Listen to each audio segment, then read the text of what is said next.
Je vais vous raconter l'histoire du jour où j'ai enfin récupéré mon respect, mon autonomie et ma dignité intérieure. Pendant des années, j'ai permis à mon propre fils de me ridiculiser en public, de me mépriser devant ma famille entière, de me traiter comme un homme qui n'avait plus aucune valeur. Et puis, un jour, il a cru gagner définitivement, juste avant de découvrir que j'avais un document dans ma poche qui changerait tout. Ce jour-là, pendant qu'il parlait avec arrogance, j'ai souri. Pas de rage, pas de vengeance immédiate, simplement la satisfaction tranquille de celui qui a attendu le bon moment, qui a observé chaque détail, qui a construit son plan avec patience, intelligence et précision légale absolue. Il y a 7 ans, j'ai donné cette maison à mon fils. Non, je dois corriger cela. Je dois être honnête avec vous dès le début. Je lui ai permis de vivre dans cette maison avant de mourir. C'était une maison modeste, mais elle avait une histoire immense. Mes parents l'avaient construite pierre par pierre avec leurs propres mains. J'y ai élevé mon fils. J'y ai planté des arbres dans le jardin qui ont grandi pendant 40 ans dans ma propre vie. Cette maison ne valait pas une grande fortune, mais elle valait ma vie entière investie dedans. Je pensais que lui la donner serait mon dernier cadeau, un acte de confiance absolue envers mon fils. Je pensais que son respect pour son père grandirait en voyant ce sacrifice. J'étais naïf. Si vous écoutez cette histoire, abonnez-vous à cette chaîne maintenant. Descendez dans les commentaires et dites-moi d'où vous regardez. Dites-moi votre pays, votre ville, votre histoire personnelle. Partagez votre propre expérience de trahison familiale. Ensemble, nous savons que le silence des anciens n'est pas de la faiblesse, c'est de la stratégie purement calculée. C'est de la patience face à l'ignorance de ceux qui croient que l'âge rend stupide. Vous êtes ici parce que vous comprenez cette vérité fondamentale. Restez avec moi jusqu'à la fin, parce que vous devez entendre ce qui s'est passé quand je me suis enfin levé avec grâce et précision. Écoutez-moi avec le cœur ouvert. Je vais vous parler comme à un ami que j'aurais dû avoir toute ma vie. Quand on est vieux, on devient invisible aux yeux des autres. Les gens à travers vous dans les rues sans voir votre visage. Votre fils vous regarde différemment, moins comme un père, plus comme une responsabilité lourde. Vous commencez à douter de vous-même chaque jour. Est-ce que je suis vraiment devenu faible? Est-ce que mes opinions ne valent plus rien? Pendant des années, j'ai cru sincèrement que oui. J'ai cru que le temps m'avait vidé de tout ce qui était important. Et pendant ce temps, mon fils se nourrissait activement de cette croyance fausse. Je veux que vous compreniez une chose vraiment fondamentale sur ma situation. Cette maison n'était pas juste un bâtiment avec des murs et un toit. C'était un symbole profond de ma vie. C'était le prix exact de ma vie entière d'honnêteté absolue. Je n'avais pas d'action en bourse. Je n'avais pas d'investissement secret caché. Je n'avais que cette maison et ma modeste pension de retraité mensuel. Alors quand j'ai pris la décision irrévocable de la donner à mon fils, c'était comme donner mon cœur encore battant. J'imaginais que nous la partagerions ensemble, que je vieillirais en paix dans mes dernières années importantes, entouré d'une famille reconnaissante et aimante, que mon petit-fils grandirait en me racontant des histoires de son école chaque jour. Le changement a été graduellement, lentement, comme la plupart des trahisons profondément blessantes. D'abord, ce n'était que de petites choses insignifiantes apparemment. Mon fils parlait d'une voix différente et plus dure quand ses amis venaient me visiter, moins respectueuse du passé, plus condescendante et insultante. Il m'appelait papa comme on appelle un meuble encombrant qui gêne. Puis, il a commencé à redécorer entièrement la maison sans jamais demander mon avis ou mes conseils. Des murs que j'avais peints moi-même ont disparu sous des couleurs sans âme. Le jardin que j'avais soigné pendant 40 années de ma vie a été arraché pour un patio en béton gris et dur. Les vrais coups émotionnels sont venus pendant les repas de famille organisés. C'était un dimanche normal, peut-être 20 personnes assises à table. Mon fils a annoncé publiquement qu'il vendrait bientôt la maison pour construire quelque chose de moderne, quelque chose qui a du vrai style contemporain. Il a dit cela en me regardant directement dans les yeux. Ses yeux disaient clairement « Je prends ce qui est à toi, et tu ne peux rien faire pour m'arrêter ». Ses paroles disaient « Mon père ne comprend rien à l'immobilier moderne, alors je ne lui demande pas ». Tout le monde a ri de bon cœur. Ma belle-fille a souri cruellement. Mon petit-fils a baissé les yeux, confus par le traitement de son grand-père. Et moi, j'ai continué à manger en silence complet. Mais ce n'était vraiment que le début de mon calvaire personnel. Une semaine plus tard, au travail de menuisier où j'allais encore quelques heures par semaine, mon fils a dit à quelqu'un, un homme que je connaissais depuis 20 ans exactement, que je devenais sénile. Il a dit « Mon père vieillit rapidement. Il perd ses idées. Bientôt, on devra le mettre en maison de retraite permanente. » Cet homme me l'a rapporté le jour même, les yeux pleins de pitié. J'ai senti quelque chose mourir en moi intérieurement. Non, pas mourir, se transformer en quelque chose de plus utile, en observation froide, en calcul stratégique, en justice patiente et inévitable. Les humiliations se sont multipliées comme des blessures qui ne cicatrisent jamais proprement. Aux réunions de famille nombreuses, il corrigeait publiquement ma façon de parler. Il riait de mes habits considérés démodés. Il racontait des histoires sur ma naïveté quand j'étais jeune, qu'il transformait en ridicule absolu pour impressionner sa femme et ses amis. Un jour, sa mère, ma belle-fille, m'a dit que j'étais trop vieux pour donner des conseils. Un autre jour, mon petit-fils m'a demandé « Pourquoi tu n'es pas aussi riche que papa ?» Ces paroles venaient du cœur innocent d'un enfant, mais elles venaient directement des paroles que mon fils répétait constamment à la maison chaque jour. Je me souviens d'une soirée particulière qui a tout changé.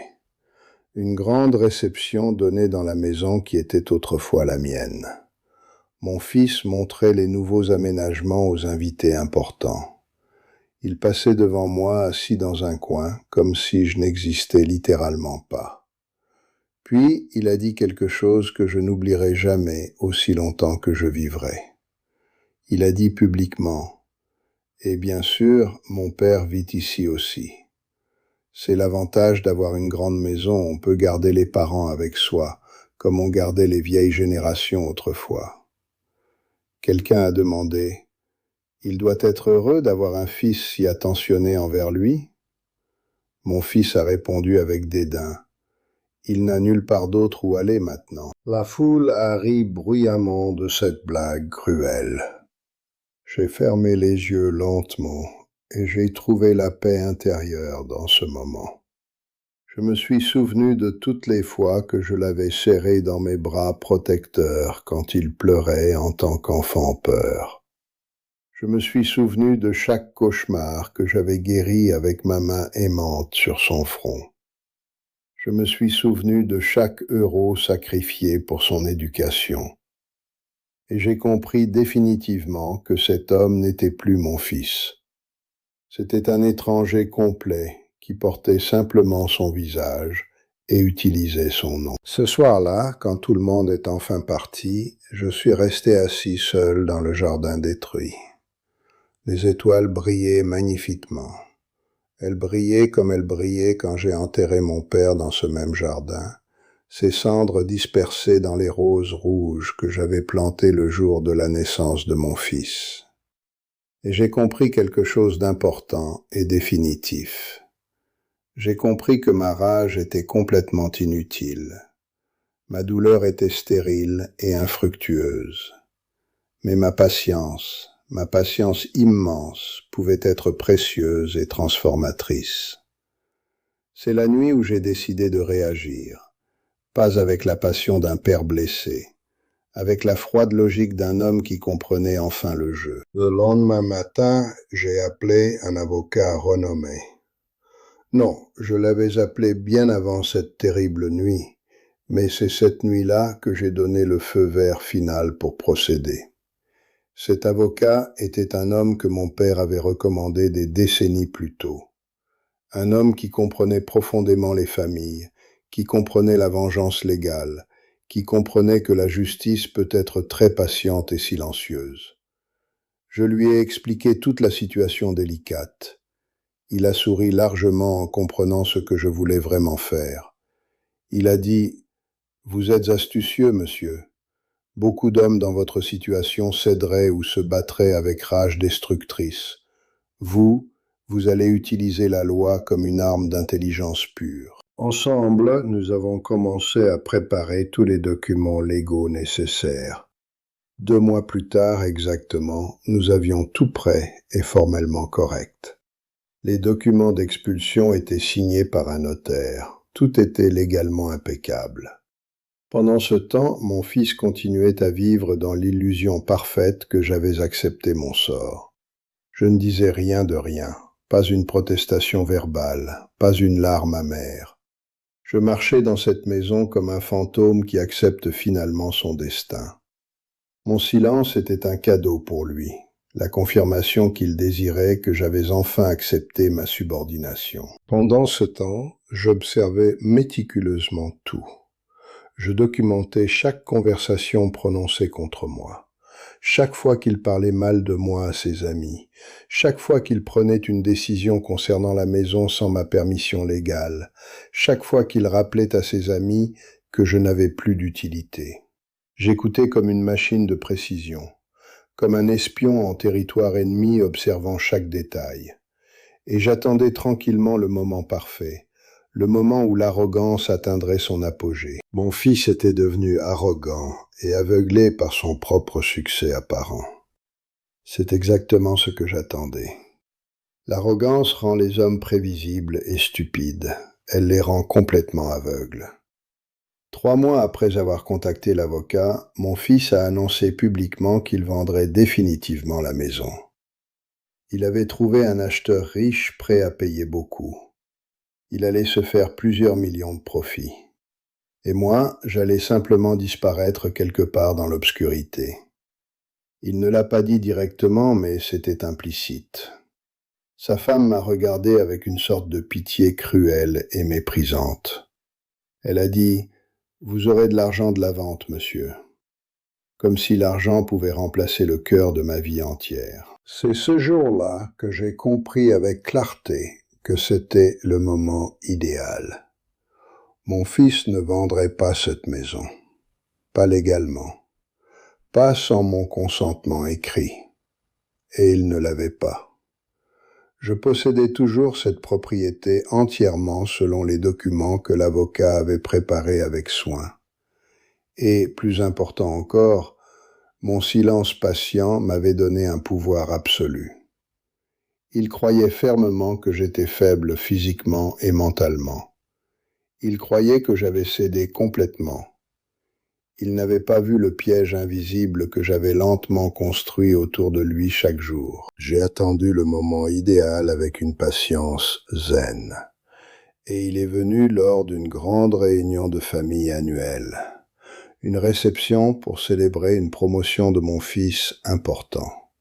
Toute la famille était réunie là. Ses parents à lui, ma belle-fille, mon petit-fils confus, des cousins nombreux, des amis proches. Environ 30 personnes rassemblées. Mon fils était au centre de toute l'attention, racontant comment il allait enfin transformer cette vieille maison en quelque chose de moderne, en quelque chose qui avait vraiment de la valeur. Il parlait de moi comme s'il parlait d'un meuble encombrant qu'il allait donner à la charité. Mon fils a continué. Mon père ne s'opposerait jamais à cela. À son âge, il accepte simplement tout ce qui arrive dans sa vie. Il comprend qu'il est devenu inutile. Il comprend qu'il doit partir. Le silence s'est fait relatif autour de lui pendant qu'il parlait. C'est à ce moment exact que je me suis levé lentement. très calmement, sans aucune rage visible dans les yeux, avec quelque chose de pire, avec la sérénité absolue de celui qui sait, avec la certitude de celui qui a tout prévu et documenté. Je me suis approché de mon fils, et avant qu'il puisse dire quoi que ce soit, j'ai mis l'enveloppe formelle sur la table en face de lui. Je ai dit clairement, « Monsieur l'avocat demandait que je te remette ceci maintenant. » Ma voix était tranquille. Elle était assez forte pour que tout le monde l'entende distinctement. Le bruit des conversations s'est arrêté d'un seul coup brutal. Tous les yeux se sont tournés vers nous. C'était le moment que j'avais attendu. Mon fils a ouvert l'enveloppe avec des mains tremblantes. Son visage a viré au blanc, et puis au rouge foncé. C'était un avis d'expulsion, légal et officiel, signé par un tribunal régional. La maison qu'il occupait confortablement, celle qu'il avait cru posséder totalement, ne lui appartenait pas. Elle m'appartenait toujours légalement. Et je venais de lui ordonner de partir complètement dans 30 jours. C'était simple, c'était définitif, tout simplement irréversible légalement. Tout le monde dans cette salle a regardé mon fils lire les documents officiels. Personne ne bougeait, personne ne parlait de rien. C'était comme si le monde s'était complètement arrêté. C'était comme une scène de film. Sa femme a demandé tremblante, « Que se passe-t-il ici ?» Mon fils ne pouvait pas parler. Ses yeux allaient du document à moi, puis au document à nouveau. J'ai continué à manger tranquillement mon repas. J'ai avalé chaque bouchée. J'ai continué à parler calmement. Il y a aussi des documents concernant les modifications que tu as apportées à la propriété et le dommage sérieux que tu as causé au jardin. L'avocat demande une compensation financière exacte. Quelqu'un dans la salle a étouffé un cri. Mon fils s'est levé, furieux. « Comment as-tu osé faire cela ?» a-t-il crié. Mais sa rage immense n'avait aucun pouvoir contre la loi objective. Elle n'avait aucun pouvoir contre les documents que j'avais préparés avec soin pendant les mois précédents. Je souriais intérieurement. Je me suis levé et j'ai regardé mon fils directement dans les yeux. Pour la première fois en 3 longues années, j'ai parlé comme un père doit parler à son fils. J'ai dit, « J'ai vu comment tu m'as traité. J'ai écouté attentivement chaque parole blessante. J'ai enduré chaque humiliation publique. J'ai regardé ma maison être détruite par quelqu'un qui avait oublié que ce quelqu'un lui avait donné ses premières chaussures, son premier pain chaud, son premier rêve. Et je t'ai permis de croire que j'étais faible. Je voulais vraiment que tu crois cela. Un homme vraiment fort n'a pas besoin de montrer sa force. Il la laisse parler. » Le silence qui a suivi cette déclaration était assourdissant, écrasant. Mon petit-fils regardait son père avec une expression d'étonnement et de doute. Ma belle-fille cherchait des mots appropriés qui ne venaient simplement pas. Les invités nombreux se levaient lentement, comprenant qu'ils venaient de voir quelque chose de plus grand qu'une réunion de famille normale. Ils venaient de voir la justice en action. Pas celle des avocats seuls, mais celle d'un homme patient qui avait attendu son moment exact et l'avait saisi avec une précision absolue et glaciale. 3 semaines plus tard, exactement, mon fils a quitté la maison. Il a pris sa femme et son fils dans une voiture familiale et il est parti sans regarder. Je ne sais pas où il a enfin abouti, je ne l'ai pas demandé. Ce qui importait réellement, c'est que la maison était à nouveau mienne complètement. Elle était vide, oui. Elle était blessée par les 3 ans qu'il avait passés à la détruire. Mais elle était à moi. Et c'était plus que suffisant. C'était la restauration de quelque chose de sacré. C'était mon droit fondamental. Et vous savez ce qui est étrange? Je n'ai pas ressenti de joie vengeresse. Pas une satisfaction de revanche. pas cette ivresse que j'imaginais ressentir quand il découvrirait la vérité horrible. Au lieu de cela, j'ai ressenti une paix très profonde, une paix que je n'avais pas connue depuis longtemps. La paix de celui qui a agi sans agressivité visible, qui a obtenu justice sans verser une larme d'amertume, qui a prouvé que la force véritable n'est pas dans la rage. Je suis retourné au jardin avec détermination. Et lentement, très patiemment, j'ai commencé à le restaurer. Des roses rouges où mon père repose, où ses cendres se mélangent à la terre fertile, elles étaient toujours là, sous la mauvaise herbe. Les arbres que j'avais plantés décennies plus tôt, ils étaient toujours là, bien qu'ils aient souffert. Et j'ai planté de nouvelles graines fraîches, pas pour mon fils, pas pour la vengeance personnelle, pour moi, pour la vie que j'avais encore à vivre, pour le sens que j'avais retrouvé. Mon petit-fils est venu me voir une fois, plusieurs mois plus tard. Il s'était échappé de la maison de son père frustré. Il voulait vraiment comprendre ma logique. Je lui ai demandé « Comprends-tu pourquoi j'ai fait cela ?» Il a secoué la tête lentement. J'ai dit « Pas pour le punir, mon enfant, pour me sauver moi-même. Parce qu'un homme qui se permet de rester invisible, qui accepte l'humiliation publique en silence sans la transformer en justice, ce n'est pas vraiment un homme. C'est un fantôme qui attend simplement de mourir naturellement. » Mon petit-fils a finalement compris. Je l'ai vu clairement dans ses yeux. Et cela importait plus que n'importe quelle victoire légale obtenue. Maintenant, à 77 ans, je vis seul dans cette maison. Elle est paisible, elle est mienne à nouveau.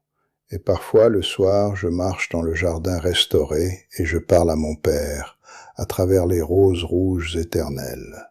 Je lui raconte comment j'ai attendu patiemment, comment j'ai observé chaque détail, comment j'ai utilisé mon esprit au lieu de mes poings. Et je crois qu'il sourit. Pas de joie vengeresse, simplement une fierté tranquille. La fierté d'avoir élevé un fils qui avait finalement compris une leçon importante. Dites-moi dans les commentaires, qu'auriez-vous fait à ma place? Auriez-vous attendu patiemment? Auriez-vous explosé en rage destructrice? Ou auriez-vous, comme moi, choisi de construire silencieusement votre propre justice légale? Partagez votre réponse complète, parce que chaque personne qui entend cette histoire porte maintenant une vérité universelle. L'âge n'est jamais une fin, c'est une opportunité. Et le respect ne se gagne pas en restant docile, il se reprend en se levant avec grâce.